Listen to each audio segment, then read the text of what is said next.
ശ്യാമേ, തമിഴ്നാട്ടിൽ വിജയിയുടെ തമിഴക വെട്രിക്കഴകം, അതാണ് ആ പാർട്ടിയുടെ പേര്. നമുക്കറിയാവുന്ന കാര്യമാണ്. പക്ഷേ ഇപ്പോൾ പുതിയൊരു വാർത്ത, അതിങ്ങനെ ഗോസിപ്പുകളായി നിറഞ്ഞു നിൽക്കുകയാണ്, നമ്മൾ കാണുകയൊക്കെ ചെയ്യുന്നുണ്ട്. വിജയും തൃഷയും, തൃഷ മറ്റൊരു ജയലളിതയായി വിജയുടെ കൂടെ കൂടുമോ? നമുക്കറിയാമല്ലോ MGRും ജയലളിതയും. അപ്പോൾ അതുപോലെ ആകുമോ എന്നുള്ള ഒരു ചോദ്യം വരുന്നുണ്ട്. അങ്ങനെ എന്തെങ്കിലുമൊക്കെ ആവുമോ?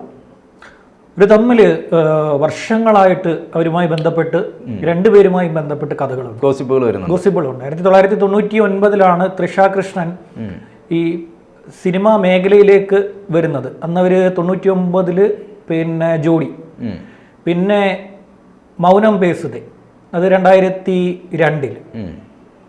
അത് കഴിഞ്ഞ് 2004 ഗില്ലി ഭയങ്കര ഹിറ്റായിരുന്നു, വലിയ ഹിറ്റായിരുന്നു. ഒരു മറ്റൊരു ഭാഷയിലെ ചിത്രത്തിന്റെ റീമേക്ക് ആണെങ്കിൽ പോലും അതോടെ വീണ്ടും റീ റിലീസ് ചെയ്തിട്ടും അത് ബ്ലോക്ക് ബസ്റ്റർ ആയിരുന്നു. ഒരു ചരിത്രമായിരുന്നു, തമിഴ് സിനിമയിലെ വലിയൊരു ചരിത്രമായി മാറിയ സിനിമയാണ്. അപ്പോൾ അതിനുശേഷം അവരുടെ ഒരു പിന്നെ ഓൺ സ്ക്രീൻ കെമിസ്ട്രി എന്ന് പറയുന്നത് എല്ലായ്പ്പോഴും ആ വാക്ക് ഉപയോഗിക്കാറുള്ളത് ജയലളിതയ്ക്കും എംജിആറിനെയും കുറിച്ചാണ്. MGRന്റെ അമ്മുവാണ് ജയലളിത, അമ്മു എന്നാണ് വിളിക്കാറുള്ളതെന്നാണ് ചരിത്രം പറയാറുള്ളത്. രണ്ടുപേരുടെയും മരണവും ഡിസംബറിലായിരുന്നു രണ്ടുപേരുടെയും മരണം. ഇപ്പം രണ്ടുപേരുടെയും മരണത്തിന്റെ പ്രധാനപ്പെട്ട കാരണം മറ്റസുഖങ്ങൾ ഉണ്ടായിരുന്നെങ്കിലും ഹൃദയാഘാതം. സ്വാഭാവികമായിട്ടും മറ്റസുഖങ്ങൾ വരുമ്പോഴും മറ്റ് അവയവങ്ങൾ നിലയ്ക്കുമ്പോൾ ഹൃദയത്തിന്റെ പ്രവർത്തനം നിലച്ച് മരണം സംഭവിക്കും. പക്ഷെ അതെല്ലാം തമിഴ് അതിനെ ഒരു വൈകാരികമായിട്ടാണ് ഇവരുടെ രണ്ടുപേരുടെയും കാര്യത്തിൽ എടുത്തിരിക്കുന്നത്. തമിഴ് ഇൻഡസ്ട്രി, കോളിവുഡ്, അതൊരു വലിയ കഥകളുടെ ഒരു വലിയ മേഖലയാണ്. കഥകൾ അവിടെ ഇങ്ങനെ വന്നുകൊണ്ടേയിരിക്കും. ഏതെങ്കിലും നടന്മാരെ മുൻപ് ഒരുപാട് പേർക്ക് ഇതുമായിട്ട് ബന്ധപ്പെട്ട് കഥകൾ വന്നിട്ടുണ്ട്. 2004 ഈ ചിത്രം വന്ന് ഇതൊരു വലിയ തരംഗമായി മാറി. ആ ചിത്രം വലിയൊരു തരംഗമായിരുന്നു. പിന്നാലെ കഥയും വന്നു, പിന്നാലെ ഇവർ തമ്മിലുള്ള കഥകൾ വന്നു. പിന്നീട് ഗില്ലി കഴിഞ്ഞു, ആദി വന്നു, ഇവർ തമ്മിലുള്ള അതും മുൻ ഹിറ്റായി. പിന്നെ തിരുപ്പാച്ചി വന്നു. അത് കഴിഞ്ഞിട്ട് 2008 കുരുവിയാണ് അവർ ആ സമയത്ത് പിന്നെ അവസാനം അഭിനയിച്ച പടം. വലിയ തരംഗമായി ഇവർ തമ്മിലുള്ള ജോഡി, ഭയങ്കര തരംഗമായിട്ട്. അവിടെ അറിയാലോ, വർഷങ്ങളുടെ ഗ്യാപ്പിലാണ് ചില നടന്മാരുടെയൊക്കെ സിനിമകൾ ഇവിടുത്തെ പോലെ ഇങ്ങനെ തുടരെ നിരന്തരം ഒന്നും ഇറക്കാറില്ല. അവർ നല്ല രീതിയിൽ ടൈം എടുത്ത് ഗ്യാപ്പ് എടുത്താണ് സിനിമകൾ ചെയ്യാറുള്ളത്. ഇപ്പോൾ 2008 കുരുവി വന്ന് ഇവരുടെ അതോടുകൂടി ഇവർ തമ്മിലുള്ള സിനിമകളുടെ ഒരു ദീർഘകാലം അത് നിന്നു. അതുവരെയും വളരെ ഭയങ്കരമായിട്ടുള്ള പ്രണയകഥകളാണ്. പക്ഷെ അതൊന്നും ഈ പിന്നെ MGRുമായിട്ടോ ജയലളിതയുമായിട്ടോ ഇവരെ കമ്പയർ ചെയ്തിരുന്നില്ല. പക്ഷെ ഇവരുടെ രണ്ടുപേരുടെ ഒരു സ്ക്രീൻ പ്രസൻസ്, ഇവരെ രണ്ടുപേരെയും സ്ക്രീനിൽ കാണാൻ വേണ്ടി മാത്രം ആരാധകർ കാത്തിരുന്നു. അത്രയും ഗംഭീര സോങ്ങുകൾ, അതിലെ ഗാനങ്ങളിൽ ഇവർ പ്രത്യക്ഷപ്പെടുന്നു. അതൊക്കെ എല്ലാ ഗാനങ്ങളും ഹിറ്റായി മാറുന്നു. 2008 അങ്ങനെ ഇവർ തമ്മിലുള്ള ബന്ധം, പിന്നീടുള്ള കുറേ വർഷം ഇവർ സിനിമ ചെയ്തില്ല. ഇതോടുകൂടി ആരാധകരുടെ ഇടയിൽ ഒരു കഥ പരന്നു. തമിഴ് ആരാധകർ എന്ന് പറയുന്നത് തമിഴ് രാഷ്ട്രീയവും സിനിമയും ഇടകലർന്ന് കിടക്കുന്നതാണ്. അത് തമിഴ് രാഷ്ട്രീയത്തിന്റെ ഒരു രീതി നോക്കിയാൽ അറിയാം. തമിഴ് രാഷ്ട്രീയവും സിനിമയും തമ്മിൽ വളരെ അടുത്ത ബന്ധമാണ്. അപ്പം 2008 ഇതിന് ശേഷം ഇവർ തമ്മിലുള്ള സിനിമകളൊന്നും വരാതായതോടുകൂടി ആരാധകർ പറഞ്ഞു വിജയുടെ കുടുംബം ഇതിൽ ഇടപെട്ടു.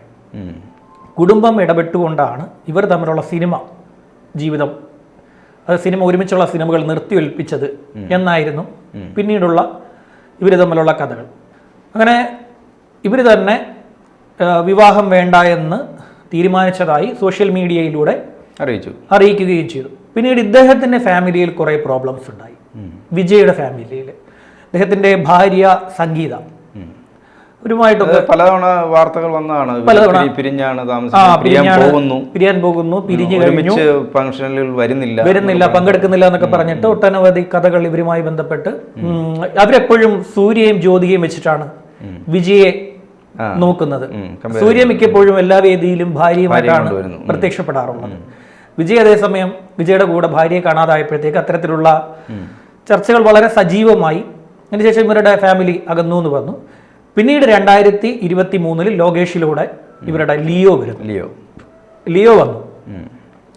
വന്ന് പിന്നീട്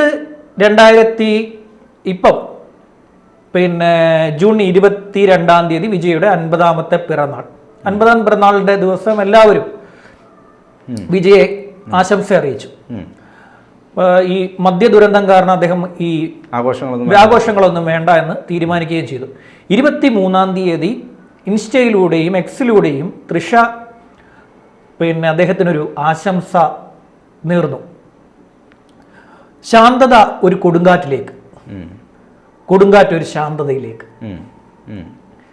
ഇതാണ് തൃഷ ഇതിന് കൊടുത്ത ക്യാപ്ഷൻ. ഇതൊരു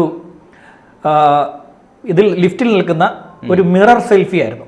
രണ്ടുപേരുടെയും കൂടെ ഉള്ള ഒരു മിറർ സെൽഫിയാണ്, വൈറലായ ഒരു ചിത്രമാണ് പങ്കുവച്ചത്. പക്ഷെ തൃഷ തൊടുത്തു വെച്ച ആ വാക്ക് ശാന്തത കൊടുങ്കാറ്റിലേക്കും കൊടുങ്കാറ്റൊരു ശാന്തതയിലേക്കും എന്ന് പറഞ്ഞു. ആ കൊടുങ്കാറ്റ് ശാന്തതയിൽ അവസാനിച്ചില്ല. രണ്ടാമത്തെ വരി കൊടുങ്കാറ്റ് ശാന്തതയിലേക്ക് എന്നായിരുന്നു. പക്ഷേ കൊടുങ്കാറ്റ് ശാന്തതയിൽ അവസാനിച്ചു. ആ കൊടുങ്കാറ്റ് ആദിദേശിയാണ് തമിഴ്നാട്ടിൽ. അത് അവിടുത്തെ എല്ലാ നടീനടന്മാരുടെയും വ്യക്തി ജീവിതങ്ങളെക്കുറിച്ച് വലിച്ചിട്ട് അലക്കുന്ന ഒരു ഗായികയുണ്ട്, മറ്റേ സുചിത്ര. അപ്പോ സുചി ലീക്സ് അങ്ങനെയാണ് അവർ അതിന് കൊടുത്തിരിക്കുന്നത്. അപ്പൊ ഇവര് അതിനു മുമ്പ് തന്നെ ഇവർ പലതവണ തൃശ്ശയെ ഇതിലേക്ക് വലിച്ചിട്ടിട്ടുണ്ടായിരുന്നു. അവരുടെ പല കാര്യങ്ങളും ധനുഷിനെ കുറിച്ച് ഇവർ സംസാരിക്കുമ്പോൾ പോലും തൃശ്ശയെ കുറിച്ച് ഇവർ ഇതിലേക്കൊക്കെ വലിച്ചിടാറുണ്ട്. ഒരിക്കലും ഇവർ പറഞ്ഞത് തൃശ്ശ വിജയുടെ വീടിന് മുന്നിൽ മദ്യപിച്ച് പാട്ടുപാടി ഡാൻസ് ചെയ്തു എന്നൊക്കെ പറഞ്ഞിട്ട് ഇവർ പറയുകയുണ്ടായി. ഇവര് പലതവണ അവിടെ ബാൻ ചെയ്യുകയൊക്കെ ചെയ്തിട്ടുണ്ടായി. ഇവരുമായി ബന്ധപ്പെട്ട കാര്യങ്ങൾ കമൽഹാസനെ, അനിരുദ്ധിനെ, ഇവരെയൊക്കെ പുള്ളിക്കാരി കൈകാര്യം ചെയ്ത് കളയും. ഇത് വലിയ വലിയ ഹിറ്റുമാണ് അവിടെ. ഇവർ തൊടുത്തുവിടുന്ന അമ്പെന്ന് പറയുന്നത് കുറുക്കി കൊള്ളാറുണ്ട് അവിടെ.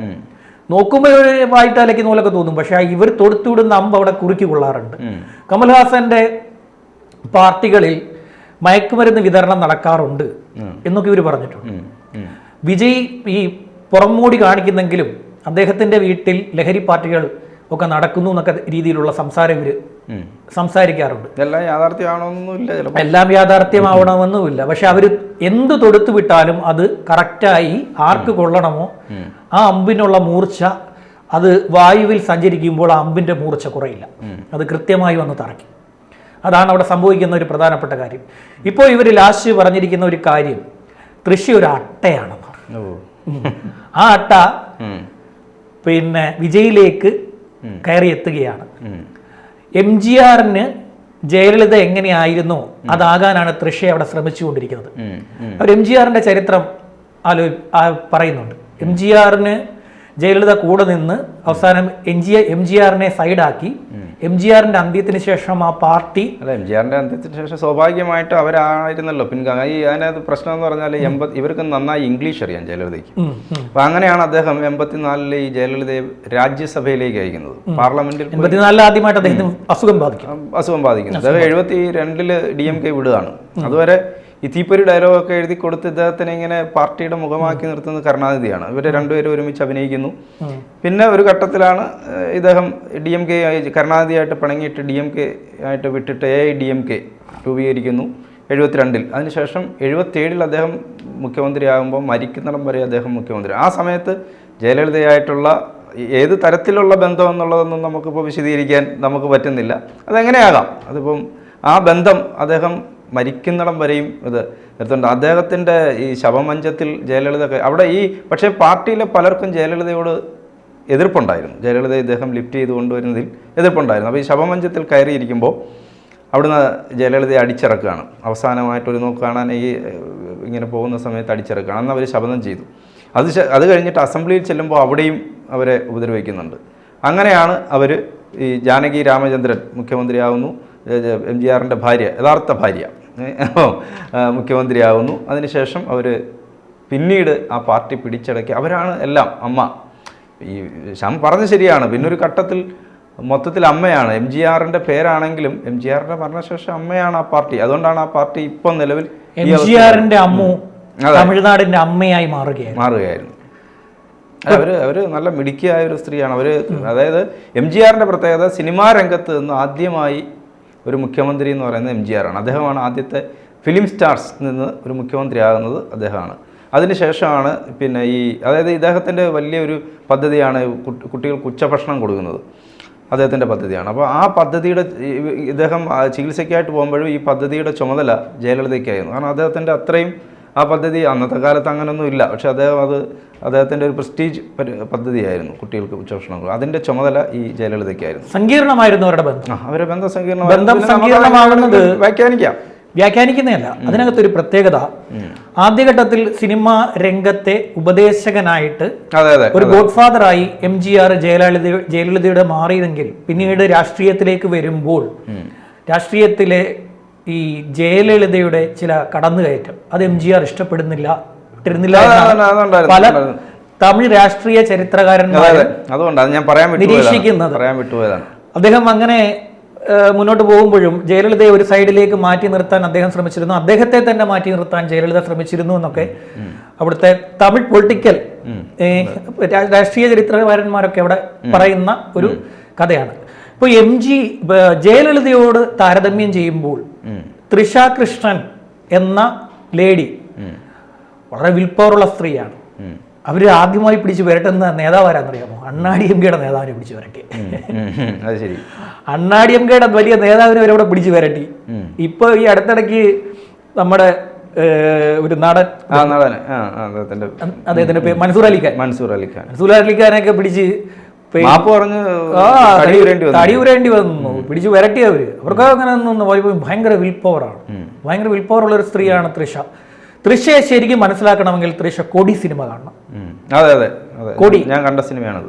കൊടിയിലെ തൃഷയുടെ രീതിയും ആ നടത്തവും യഥാർത്ഥ തൃഷ അതാണ് എന്ന് പറയുന്ന ഒട്ടനവധി സിനിമ ആരാധകരും ഒപ്പം രാഷ്ട്രീയ നിരീക്ഷകരുമൊക്കെ അവിടെയുണ്ട്. ഇപ്പോൾ വിജയുടെ ഒരു രാഷ്ട്രീയ പ്രവേശനം നടന്നിരിക്കുന്നു. വിജയ് രാഷ്ട്രീയത്തിലേക്ക് വന്നിരിക്കുന്നു. വിജയ് അവിടെ ഒരു എന്താ പറയുക, ഒരു കൊടുങ്കാറ്റായി മാറുമോ അല്ലെങ്കിൽ മറ്റൊരു MGR ആയി മാറുമോ ഇല്ലയോ എന്നൊന്നും നമുക്ക് ഇപ്പോൾ ഈ ഘട്ടത്തിൽ പ്രവചിക്കാൻ പറ്റത്തില്ല. രണ്ട് രീതിയിൽ പറയുന്നുണ്ട്. വിജയ് ജോസഫ് എന്ന വിജയിയെ അവിടെ അംഗീകരിക്കാനുള്ള സാധ്യത കുറവാണ്. അവിടെ പഴയ സിനിമ രാഷ്ട്രീയം അവിടെ കളിക്കാൻ പറ്റില്ല. കാരണം സ്റ്റാലിനും അവിടെ വേരൂന്നി നിൽക്കുന്നു. ഉദയനിധി സ്റ്റാലിൻ ഒപ്പം ഒരു തണലായിട്ടെങ്കിലും ഈ സ്റ്റാലിൻ്റെ തണലിൽ ആണെങ്കിൽ പോലും ഒരു ചെറുചെടിയായിട്ട് ആ മൂലയ്ക്കുണ്ട്. അപ്പോൾ ഇന്ത്യ മുന്നണിയുടെ ഒരു വലിയ കരുത്ത്, പിന്നെ കമൽഹാസൻ പോലും അതിലേക്ക് കിടന്ന് ആ ഒരു വലിയ സമുദ്രത്തിലേക്ക് കിടന്ന് നീന്താൻ ശ്രമിക്കുന്നു. ഇത്ര വലിയ കോളിളക്കമുണ്ടായി വന്ന അണ്ണാമലയ്ക്ക് പോലും അവിടെ പിടിച്ചു നിൽക്കാൻ പറ്റിയില്ല. ഇങ്ങനെയൊക്കെയുള്ള തമിഴ് രാഷ്ട്രീയത്തിൽ ഉണ്ടാകുന്ന മാറ്റം വെച്ച് വിജയ്ക്ക് അവിടെ ഒരു വിജയിക്കാൻ പറ്റുമോ, രാഷ്ട്രീയത്തിൽ വിജയിക്കാൻ പറ്റുമോ എന്നുള്ളത് അവിടെ ഒരു സൈഡിൽ നിൽക്കട്ടെ. ഇപ്പോൾ വിജയും തൃഷയും തമ്മിലുള്ള ഈ പറയുന്ന നമ്മൾ അവരുടെ ഗോസിപ്പോ വ്യക്തി ജീവിതത്തിലൊക്കെ പോകേണ്ട കാര്യമില്ല, അതിന്റെ കാര്യമില്ല. തൃഷ 2022 തന്നെ കോൺഗ്രസിലേക്ക് വരും, കോൺഗ്രസിൽ തൃഷ ചേരും എന്ന് പറയുന്ന ഒരു വലിയ പ്രഖ്യാപനം അവിടെ ഉണ്ടായിരുന്നു. തൃഷയല്ല ഇത് നടത്തിയത്, അവിടുത്തെ കോൺഗ്രസ് പാർട്ടിക്കാരാണ് നടത്തിയത്. തൃഷ കോൺഗ്രസിലേക്ക് വരാൻ പോകുന്നു. അപ്പൊ ഒരു വലിയ ആരാധകരുണ്ട് അവിടെ. തൃഷയ്ക്ക് വലിയ സംഘം തന്നെ അവിടെ ഉണ്ട്. തമിഴ്നാട്ടിലുണ്ട്. തൃഷ എന്ന് പറയുന്നത് പോലെ ഒരു നടി, അത് അവരുടെ ശരീരഭാഗങ്ങൾ കാണിക്കാതെ ഒന്നും വേണ്ട, അവരൊരു നടിയായിട്ട് അവരിപ്പോ നയൻതാരയെ പോലെ തന്നെ അവർ മേജർ റോളിൽ നിന്ന് സിനിമകൾ കൊണ്ടുവരികയും വിജയിക്കുകയൊക്കെ ചെയ്യുന്നുണ്ട്. ഇപ്പം അവർ പുതിയ കുറെ പ്രോജക്റ്റുകൾ അവർ മാത്രം ലീഡിങ് ക്യാരക്ടറായിട്ട് നിൽക്കുന്ന ക്യാരക്ടർ ചെയ്യുന്നുണ്ട്. അപ്പൊ അങ്ങനെയുള്ള ഘട്ടത്തിൽ വരുമ്പോൾ അവർക്ക് വിൽ പവർ ഉണ്ട്. ജയലളിതയുമായി താരതമ്യം ചെയ്യുള്ളൂ. രാഷ്ട്രീയക്കാരി എന്നതിനപ്പുറം ഒരു രാഷ്ട്രീയക്കാരിയെ അവരെ പരിഗണിക്കാൻ പറ്റില്ല. പക്ഷെ അവർ വളരെ ബോൾഡായിട്ടുള്ള ഒരു സ്ത്രീയാണ്. ഇപ്പൊ വിജയോട് എന്താ പറയാ, വിജയും തൃഷയുമായിട്ടുള്ള കെമിസ്ട്രി എന്തോ ആയിക്കോട്ടെ. ഏതായാലും വിജയ് തൃഷ തൊടുത്തുവിട്ട ശാന്തത ഒരു കൊടുങ്കാറ്റിലേക്കും, കൊടുങ്കാറ്റ് ഒരു ശാന്തതയിലേക്കും എന്ന് പറഞ്ഞ് തൃഷ അവിടെ അവസാനിപ്പിച്ചെങ്കിൽ അത് ആ കൊടുങ്കാറ്റ് അവിടെ അവസാനിച്ചില്ല, അതങ്ങനെ പോവുകയാണ്. അതേസമയം സിനിമ നിരൂപകർ പറയുന്നത് വെങ്കട് പ്രഭുവിന്റെ മറ്റൊരു ചിത്രം ഇനി വരാൻ പോകുന്നുണ്ട്. അതിൽ ഇവർ ഗസ്റ്റ് റോളായിട്ട് വരാൻ പോകുന്നുണ്ട്. ആ ചിത്രത്തിന് ഇതുവരെ ഇല്ലാത്ത ഏറ്റവും വലിയൊരു ഹൈപ്പ് അത് കിട്ടുക എന്ന ലക്ഷ്യത്തോടു കൂടിയാണ് തൃഷ ഇത് ചെയ്തിരിക്കുന്നത് എന്നുള്ള വാചകങ്ങളും അവിടെ പ്രചരിക്കുന്നു. എന്തായാലും നമുക്ക് കാത്തിരുന്ന് കാണാം.